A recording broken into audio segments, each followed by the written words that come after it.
Christmas ham because it's time for the beef of the year. 2024 had a ton of rap beef, but none bigger than Drake versus Kendrick Lamar. What was your reaction for that whole exchange? Was it real hip hop to you? Yeah, I do think it was. I think it was real hip hop. I think also there was a personal one in that. When I was coming up, the Ice-T and LL Cool J beef was not as personal. Oh, this got personal. As you know, the Kendrick-Drake feud dates back to the 17th century when the Duke of Lamar called the Earl of Drake a lily-livered ninny hammer. As for this century, Kendrick and Drake have been dissing each other for years. But this year, diss tracks with allegations of sex trafficking, domestic abuse, pedophilia, and all of it culminating in the 5-ton atomic bomb known as Kendrick's song, Not Like Us. Why you trolling like a bitch? Ain't you tired? Trying to strike a chord and it's probably A minor. Drake's last song was pretty much considered the white flag, and Kendrick was considered the winner. Well, I love that. Nobody got hurt. Drake might say otherwise. But nobody got hurt. Clean hip-hop.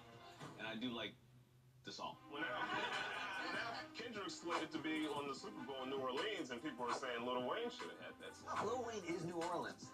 That's a tough one. I think maybe they should have had both. Why not? But they can't because of Drake, because Lil Wayne and Drake are tied together. What if he brings out Drake?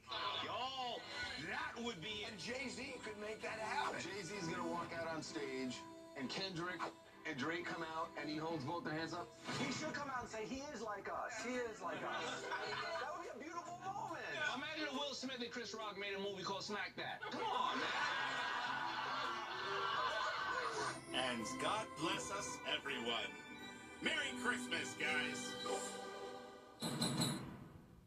Perhaps the strangest story of 2024 comes to us out of China, where officials at the Shanwei Zoo in southeastern China had a huge panda enclosure, but they didn't have any pandas in the panda enclosure. And so they did the next best thing, which was they found a couple chow chow dogs, and they painted them to look like pandas. Well, a lot of people are doing that, I've heard that because we do grooming at the Vanderpump Dog Foundation, don't we, darling? Like, this guy could look like a little panda very easily. Well, we're not talking about, it's not the dogs, it's people pay to go see them. Oh, they didn't know they were... No, they didn't know they were... Oh, my God, are you kidding me? They had no idea until the dogs started panting and barking, at which point they objected, and the zoo officials had to come out and issue an apology. But apparently a different zoo in northern China had done the same thing. They tried to convince the zoogoers who found out about it that it was just a panda bear breed of dog. So they tried to pass it off. Dude, who would have seen this and thought it's a panda? I know. Come on, man. You could try this at your rescue. Paint all your dogs like pandas. No, you should paint every cage of a dog like different animal. Like there's the monkey, you could have like a whole thing. Come to the Vanderpump Zoo. The Vanderpump Zoo. Okay, next idea, you guys. Do you rescue other than dogs? I mean, husbands. I've got one. Where do you drop them off? And now, the biggest sports rivalry in 2024.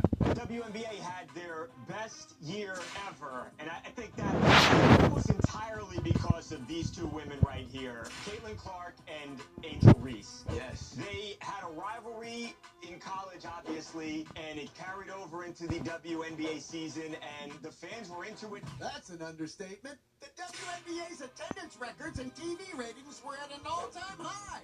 Plus, celebrities attend games. And a lot of that is because of Caitlin and Angel.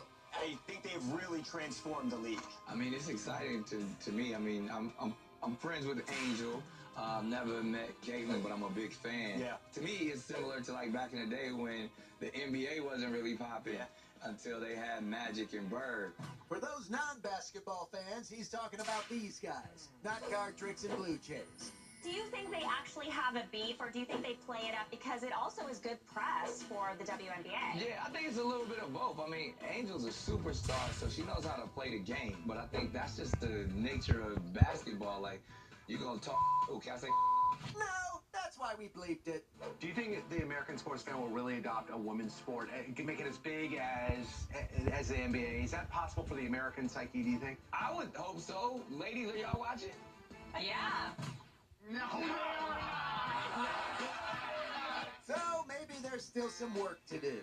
You know what I think would fix that, though? If we could get the younger generation, specifically the kids, to embrace it. You know, because once it becomes a family event, then that's when they start spending the big bucks. Your kids could fill the stands. Exactly. Yeah. Me alone. I could just make the WNBA poppin' with my kids. Nick Cannon, increasing the population and WNBA fans.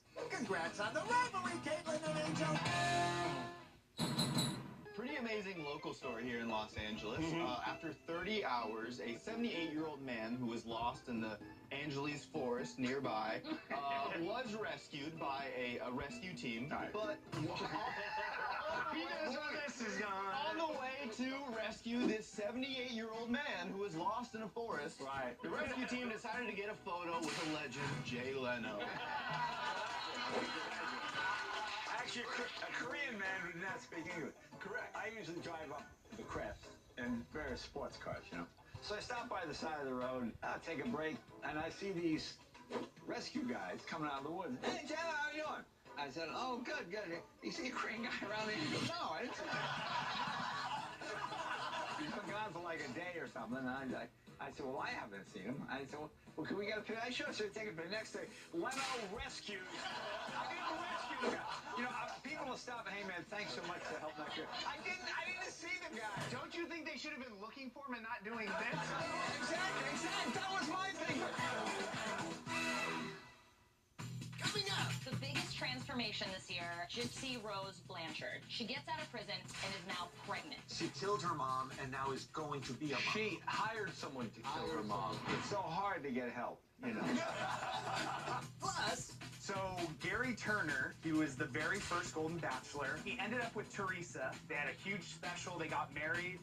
3 months later, they got divorced. 3 months? 3 months is all they lasted. Oh, for God's sake, put your back into it, mate.